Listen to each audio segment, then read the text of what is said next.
Other interesting business news, the 2026 Toyota GR86 Yuzu Edition looks a little bit like a little Scion, or which was the infamous FR86, which they were pretty cool, but Toyota decided to kill that brand years ago, which was supposed to appeal to the youth, which for a brief time it did pretty good. It had a low aggressive price point, pretty unique styling, a lot of ways to customize your car. I mean, who doesn't remember and love the old Scion toaster looking SUV thingamajig? Now this comes with thanks to Motor1.com, specifically Adrian. He says, quote, the 2026 Toyota GR86 Yuzu Edition has Scion vibes. The limited run model can be optionally had with a body kit and quad exhaust, which it is fascinating how just a quad exhaust and new rear totally transforms the vehicle. It looks so much more appealing. Granted, price point for me is a little bit premium, but again, just a couple extra body panels, it looks a lot more aggressive. And thankfully, they do a couple other things as well. And shoot, if I won the lottery, I wouldn't mind having one of these in the garage. And I love going back and forth when I'm at the track with the Toyota 86s.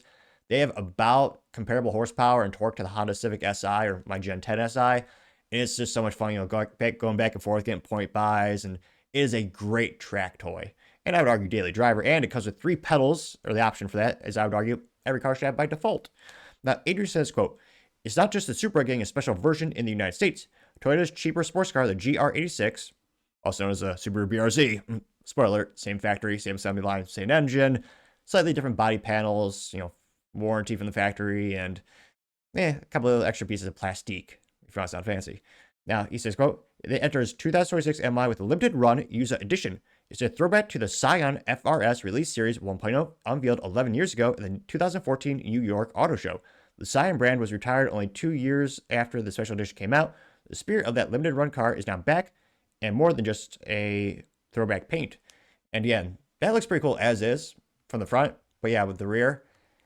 And again, you might think, I mean, you really don't need 4 quad exhausts for that little engine. Granted, it's a great little engine, it's a little box door engine, but again, that looks so much more aggressive, as well as the rocker panels, which is annoying. The Honda Civic Si, the Gen 10, they look so bland with the floor panels, or I forget the vernacular for the piece of plastic under the door on the sides.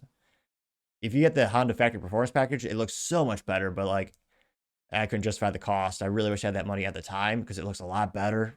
But I don't know. That's something I've always focused on, or I've been drawn to ever since I got my car. Is like that little piece of plastic right there, the side running boards. I mean, just a little bit extra bends make it look so much better. But I partially digress. I won't complain about my Honda too much. Truth be told, I still love her. Now they say, quote, essentially the Yuzu Edition is a fully loaded GR86 similar to the Torino Edition or Hakone Edition. Toyota installs 18-inch matte black wheels to harken back to the Scion version, while the black interior is also a nod to the defunct FRS.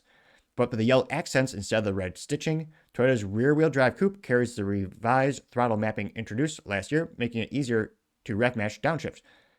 A more direct throttle response is also on the menu thanks to changes made in the engine's torque control. Which, yeah, there's something... I usually have to give a visual disclaimer because there's so many viscerally ugly vehicles these days, but in this case, it's a thing of beauty. It just looks amazing on the interior. And 1,000 times better than the one 10 years ago. Granted, most cars do improve over time. But this interior, I mean, just the steering wheel in itself. And for me, that's probably one of the best pieces of tech throughout the past 10 years is having the volume control for the radio on the steering wheel. Granted, if you're driving properly, you don't have a radio or need a radio. I understand that point. I respect that. You're not listening to the radio at the track. But yeah, this one just looks so cool. I can magnify it a little bit more. And the interior looks pretty darn good. Again, this is a GR edition, which again, that's a, kind of like the Camaro SS back when the Chevrolet made cool stuff. The top trim level. Again, the interior looks great. And again, it has that beautiful thing known as a manual transmission or stick shift. You see the 3 beautiful pedals right there, which again, makes me smile. There's less than 30 new cars in the United States you can get with a stick shift these days. It's so rare. Less than 2% of car sales sold. I can't recommend the experience enough. And I apologize. I know sometimes I speak faster than Ben Shapiro and more awkwardly than Joe Biden trying to climb upstairs when I stutter. But the more subscribers I've got, the better I've gotten at speaking. So I have that theory. Click that button, and someday I'll make it through an entire episode speaking perfectly. Well, at least better than usual. So if you click that button, I greatly appreciate it. Again, now they say, quote, well, the Scion FRS Release Series 1.0 is limited to 1,500 units. Its spiritual successor is even more exclusive. Toyota intends to sell only 860 examples of the GR86 Yuzu Edition for 2026 model year. It'll be at dealerships in North America this fall, with pricing details to be announced close to the launch. They say it will cost more than the $32,600 premium trim level upon which it is based, probably estimated in the ballpark of $35,270 for the Yacon Edition, or as the Yacon Edition. It'll be interesting to see whether Toyota will follow up with another special version based on the Scion FRS release 2.0. That one arrived a year after the 1.0 with a lunar storm finish and production run of only 1,000 units, which, again, they should. I mean, I'm not a shareholder of Toyota, but for how much I brag about the company, maybe I should be. It's one of those things where, again, it's great because it builds the enthusiasm for the brand, makes it unique. And of course, when you have these types of things, traditionally, a little bit more profit is built into it as well, because you're changing some things, but again, still the same engine.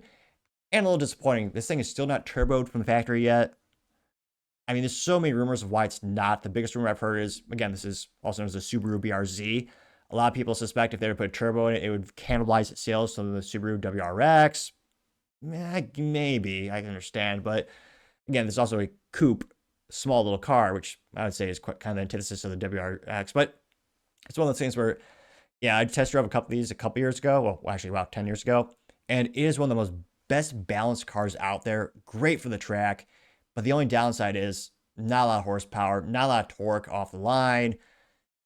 And that's coming from someone who owns a Honda Civic Si, which is still stock. So, well, I guess I have the K&N. That's K&N cold air intake with the sticker on the window. So that's like 20 horsepower.